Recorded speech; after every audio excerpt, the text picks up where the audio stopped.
All right, so today we're going to take a deep dive into something really cool, I think. Okay. Turning around a struggling business. Yeah. And we're going to look at a real case study of this local bike shop Sounds good. called the Local Bike Hub. Right. And they used a really interesting mix of strategic frameworks to kind of like get themselves back on track. Yeah. You sent me a ton of research on this, and I have to say, I'd never even heard of some of these frameworks before. Yeah, it's a pretty impressive collection. Yeah. And what I think is really neat is how they all connect. Okay. You know, it's not just about using like one framework, you know, in a vacuum or something. Right. You're using them together to get like a really full picture of the business and its challenges. It's like you've got all these tools, you know, at your disposal. Right. And you're kind of picking and choosing the right ones for the task. Exactly. Okay, so where do we even start with that? You know, the Local Bike Hub, they're facing some issues. Declining revenue. They're struggling to keep customers coming back. Right. Their marketing could use some work. For sure.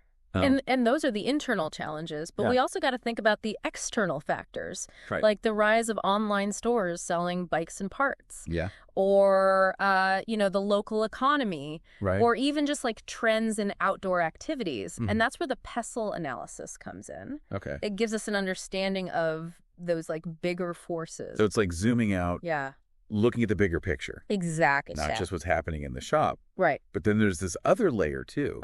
Value chain analysis. Yeah. What's that all about? Think of the value chain like a bike chain. Okay. Each link is a step in the process. Yeah. Of getting that product or service to the customer. Right. And just like with the bike chain, if you got a weak link, right, the whole thing can break inefficiencies in any of those steps. They can like drain value from the business. So we're talking about like purchasing inventory, managing the shop floor, the sales process itself, marketing, customer service. All of it? Pretty much everything. Yeah. They do. Exactly. And when you look at each link, we can find where the local bike hub might be losing value. Yeah. Maybe they have too much inventory. Or their marketing isn't reaching the right people. Or maybe their sales process is clunky. And it's turning people away. Okay, so we've used a few different frameworks already. SWOT to look at the internal strengths and weaknesses. Right. PESTLE for the external environment. And now value chain analysis to see where they're losing value. Starting to feel like we're building a pretty good picture of what's going on. We are, and that's super important because the next step is moving from assessment to action. So we've got the diagnosis. Now we need the cure. Exactly. What frameworks are we going to use to help us with that? Given how competitive things are, one framework that comes to mind is Porter's 5 Forces. Okay. It helps us understand the dynamics of competition in the bike industry, which is pretty fierce. You've got these online giants. You've got big box stores. You've got local competitors. It's a lot. Yeah, it's a crowded market. For sure. And Porter's 5 Forces. It helps us analyze just how intense that competition is. Okay. In this case, we see a lot of pressure from online retailers who can often like undercut prices. And bigger shops with more buying power. And even substitute products like e-bikes and scooters. Gaining popularity. So how does the Local Bike Hub even compete in this kind of environment? That's where Blue Ocean strategy comes in. Okay. So instead of trying to compete head on in this red ocean of like bloody competition, they need to find a blue ocean. I like that. A market space where they can create and capture new demand without all that cutthroat competition. So instead of trying to like out-discount Amazon or be the biggest bike shop in town, they need to find their own niche. Exactly. Where they can stand out. And we've identified 2 potential blue oceans. Okay, I'm interested. For the Local Bike Hub, one option is becoming like a real community hub. Okay. It's not just a place to buy bikes. It's a place for cyclists to gather. They could have group rides, workshops, events, maybe partner with local cafes or breweries, really build that sense of community. People crave that connection. Especially around things they're passionate about. Yeah, for sure. So what's the other option? The other option is going high end. Okay. Specializing in, you know, premium repairs, customization, maybe even vintage bike restoration, become the shop for serious cyclists who want the best. And they're willing to pay for expertise. And top quality service. Exactly. I like that. That plays to their strengths, too. It does. They're known for having really good mechanics. Yeah. It's like they'd become like artisans of the bike world. What do you think? Tough choice. Yeah. I don't know, listener. That's a tough one. Which one sounds more promising to you? Both have potential. Yeah. But ultimately, you got to look deeper into the local market customer preferences. Yeah. The shop's capabilities. Okay, so we've assessed the situation. We've got some potential strategies. Right.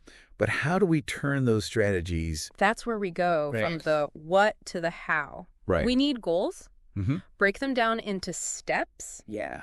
Create a plan for executing that plan. All right. So we're going to get into that. Exactly. In the next part of this deep dive. So last time we left off with the local bike hub at Crossroads. Yeah.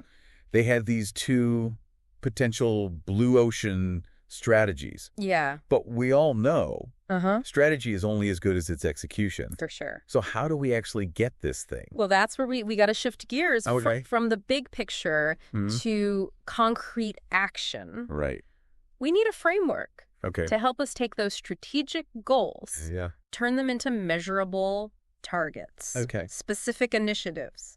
So it's like having a roadmap for our journey. That big-tailed one. With milestones, checkpoints. Exactly. Okay, so what's the navigation system? In this case, the local bike hub, they used a system called Hoshin Kanri, which is all about alignment and focus. So imagine you've got the shop owner, you've got the mechanics, the sales staff. Everyone needs to be moving in the same direction to reach that destination. So Hoshin Kanri is like the captain of the ship. Yeah. Making sure everyone's on the same page. Yeah. Rowing in sync. Okay. And the first step is setting that North Star. That breakthrough objective that guides all their efforts. So for the local bike hub, what was it? For them, it was achieving sustained profitability.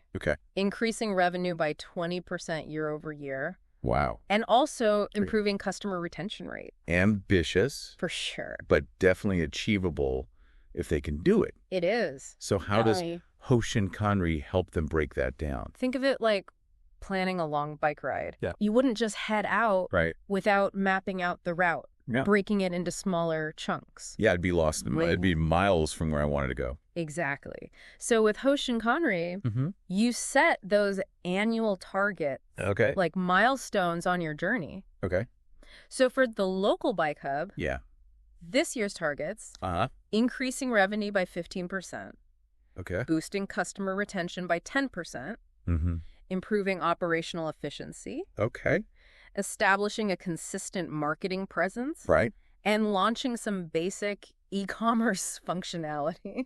So they've got their North Star, and they've got those yearly milestones.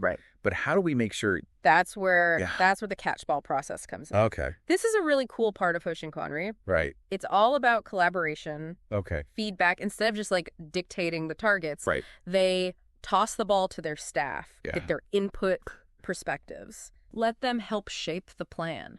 So it's not just a top-down approach. It's more like a team huddle.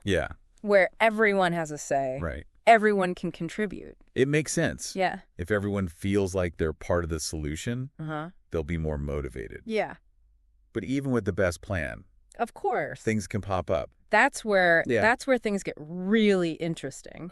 Hoshin Kanri gives us the structure, the direction. But to handle those unexpected detours, they're also using lean startup methodology and agile strategy. I've heard of those. They're all about being flexible, adapting to change. So how does that actually work? It's like mountain biking. You have a trail in mind, but you got to be ready to adjust as you go. If I tried to rigidly stick to my plan on a technical trail, you'd wipe out. I would definitely wipe out. So how does this apply to running a business? It's all about experimentation, continuous improvement. So the local bike hub might test a new marketing campaign on a small scale. See how it goes. Get feedback. Then refine it before they go big. So they're running small experiments Learning from each one. They might test different prices, Okay. new event formats, Right. ways to engage customers online. Mm-hmm. It's all about learning what works, what doesn't, right, and adapting fast. So they're constantly tweaking their approach. Exactly. It's just like a cyclist adjusts their gears after different terrain. It's much more dynamic, Yeah. responsive. Okay. But with all this execution and adaptation, it can feel overwhelming. It can. How do we make sure they don't get bogged down? Yeah, they've got this amazing bike. Right. But it's like they're facing a mountain. That's where we move Yeah. from planning and executing. Okay. To monitoring feedback and continuous improvement. Okay. Making sure they're on track. Yeah. Learning from their experiences and constantly getting better. Right. So that's what we'll talk about. That's exactly what we'll get into. In the next part of our deep dive. In the next part. Welcome back to the final part of our deep dive. Okay. So we've seen the local bike hub assess their situation. Yeah. Craft a winning strategy. Start putting that plan into action. Right. Now we're talking about the long game. Okay. How do they make sure they stay on course? Yeah. And keep improving? It's like they built this amazing bike. Right. But now they got to learn to ride it. Yeah. Navigate the terrain. Keep it in top shape. So we're talking about more than just setting those initial targets. It is about ongoing monitoring. Yeah. Feedback. Okay. They need to track key performance indicators like revenue growth, customer retention, website traffic, even the number of events they're doing. Yeah. Anything that measures progress towards their goals. That's like having a dashboard for their business. Yeah. But just seeing the numbers isn't enough. You got to know what they mean. Right. The data's only good if you can get insights from it. Okay. So the local bike hub needs to be asking questions. Wait. Why are customer retention rates down? Okay. Is the new marketing campaign working? Right. Are there bottlenecks in their operations slowing them down? So it's not just about seeing if the numbers are going up or down. Right. It's about understanding why. Yeah. And using that to make decisions. Exactly. And that's where feedback is so crucial. Yeah, feedback, it's not just about the numbers. Right. You got to listen to what people are saying. Okay. Customer feedback is gold. What do they think? Are they happy with the new services? Yeah. Do they find the website easy to use?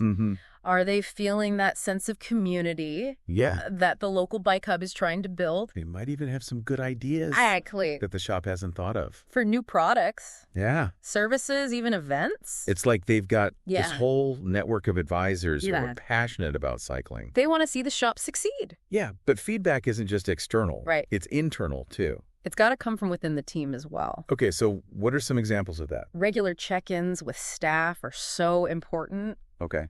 Are they feeling empowered to make decisions? Are there any roadblocks? Right. Are they excited about the direction, open communication, a culture of feedback? Right. It makes sure everyone's on the same page, working together. So it's this feedback loop that's flowing both internally and externally. It allows them to constantly learn, adapt. Okay, but with all these layers, frameworks, feedback loops, it can get a little overwhelming. How do they make it manageable? That's where those lean startup agile principles come back in. So breaking things down, smaller steps. Testing assumptions, making small improvements. So they don't have to do everything at once. Right. They can focus on one or two things, get data, then scale up or adjust. So it's like tackling a climb.